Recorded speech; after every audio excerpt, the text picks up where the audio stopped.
How to change UAC behavior for administrators in Windows 11. User Account Control, or UAC, is designed to protect Windows by limiting elevated privileges. However, depending on how UAC is configured, administrators may still be prompted unnecessarily or not prompted at all when they should be. In today's video, we'll walk through two methods to change UAC behavior for administrators in Windows 11. Before we begin, be sure to subscribe to NinjaOne's IT Video Hub and our YouTube channel for more tech content like this. How to change UAC behavior using local security policy. First off, you'll need to open the Start menu and search for Local Security Policy. Note, this method is available only on Windows 11 Pro, Enterprise, or Education editions. Once it's open, navigate to Local Policies, Security Options, look for this setting.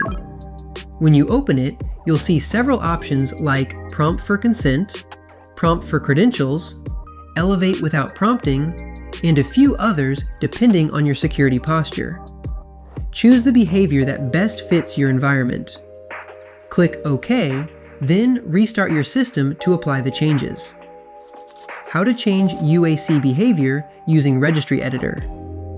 Now, let's discuss how to change UAC behavior using the Registry Editor if you need to make system-wide changes on a workstation.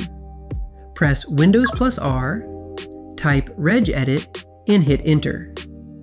Navigate to H-key, local machine, /software, /Microsoft, /Windows, /current version, /policies, /system.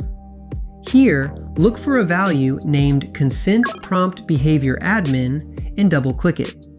If it doesn't exist, right-click an empty space in the right pane, select New, DWORD 32-bit value, and name it Consent Prompt Behavior Admin. This DWORD controls how UAC behaves for administrator accounts. Modify its value using these codes on screen to change UAC behavior. Press OK and restart your Windows system for the settings to be applied. Inconsistent UAC behavior can be frustrating and can slow down workflows for your IT admins. Changing UAC behavior for administrators in Windows 11 can improve efficiency or strengthen security depending on your chosen configuration. For more information, check out our official blog post on how to change UAC behavior for administrators in Windows 11, linked in the description below.